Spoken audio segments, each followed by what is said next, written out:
Halo adik-adik kelas 3, bagaimana kabar kalian hari ini? Semoga kalian dalam keadaan sehat ya. Hari ini kita akan belajar tema 7, subtema 3, perkembangan teknologi komunikasi.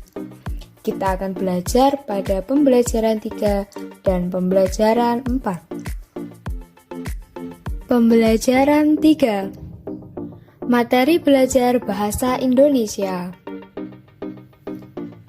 Ringkasan teks bacaan. Ringkasan adalah bentuk ringkas dari sebuah teks yang tetap mempertahankan urutan penyajian teks yang diringkas. Untuk meringkas teks, perlu mengetahui ide pokok setiap paragraf terlebih dahulu. Apa itu ide pokok? Ide pokok merupakan topik atau masalah utama yang dibahas dalam sebuah paragraf. Ide pokok biasanya terdapat di dalam kalimat utama sebuah paragraf. Materi belajar SPDP.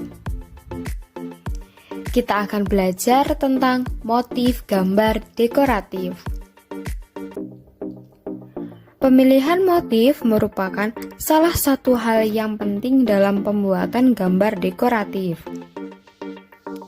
Motif gambar dekoratif biasanya berupa tumbuh-tumbuhan, hewan, alam, buatan, atau motif geometris. Berikut penjelasan tentang kelima motif tersebut.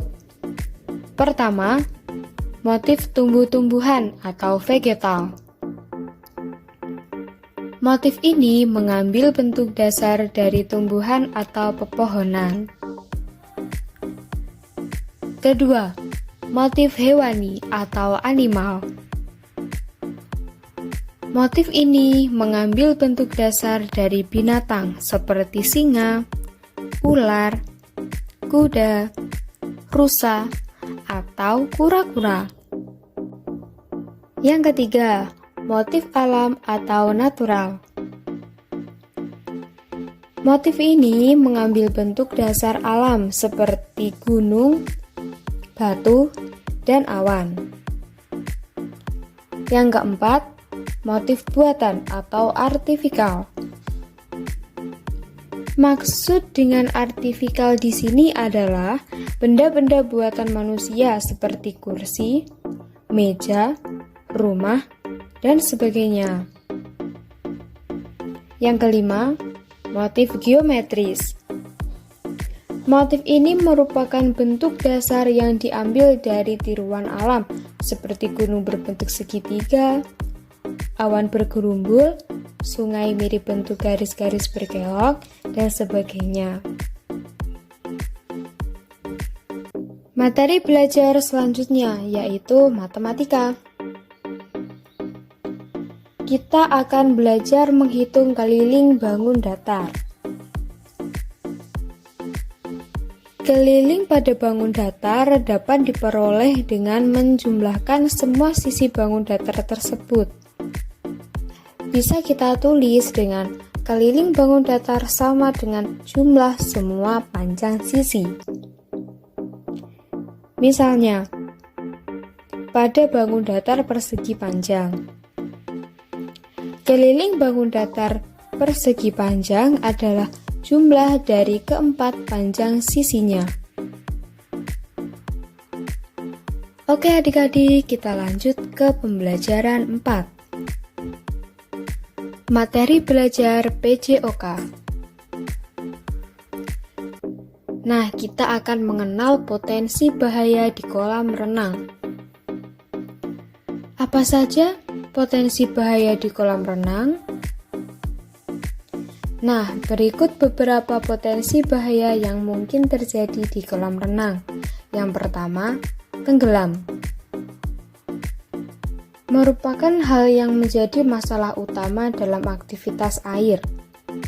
Beberapa kolam renang tidak menyediakan pembatas untuk kedalaman air yang dangkal dan dalam.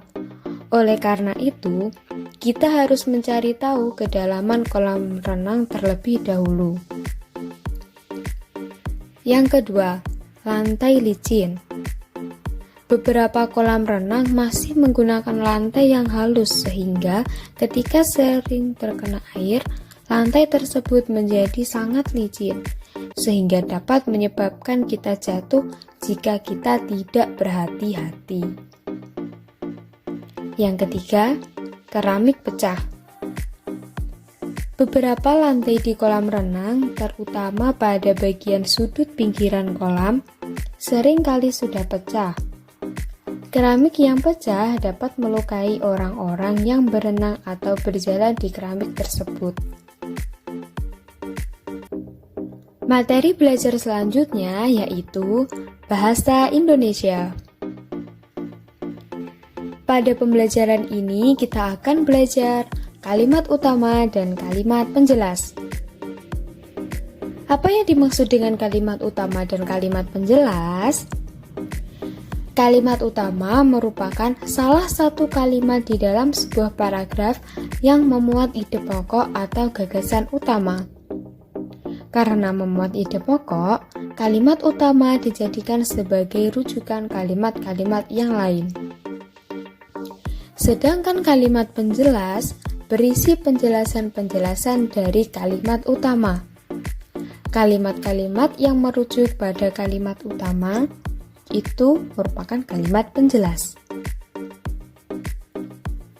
Materi belajar selanjutnya yaitu PPKN. Pada pelajaran ini kita akan mengenal pentingnya kerjasama. Setiap orang memiliki kemampuan yang berbeda. Perbedaan tersebut tidak menjadikan kita terpecah. Perbedaan kemampuan tersebut dapat kita manfaatkan untuk bekerja sama. Apa yang dimaksud dengan kerjasama? Kerjasama adalah melakukan suatu kegiatan secara bersama-sama untuk mencapai tujuan tertentu. Dengan bekerja sama, semua kegiatan akan menjadi lebih mudah dan lebih ringan. Oleh karena itu, daripada kita bermusuhan dan terpecah karena perbedaan, lebih baik kita memanfaatkan perbedaan untuk bekerja sama melakukan hal yang lebih bermanfaat. Contoh dari kerjasama di dalam kelas yaitu membersihkan kelas bersama-sama sesuai dengan jadwal piket masing-masing. Itulah materi belajar pada pembelajaran 3 dan pembelajaran 4. Untuk memperkuat pemahaman, kalian bisa mengerjakan latihan soal yang ada di buku tema kalian. Semoga video ini bermanfaat. Mohon maaf apabila ada salah kata. Terima kasih telah menonton video ini. Tetap semangat.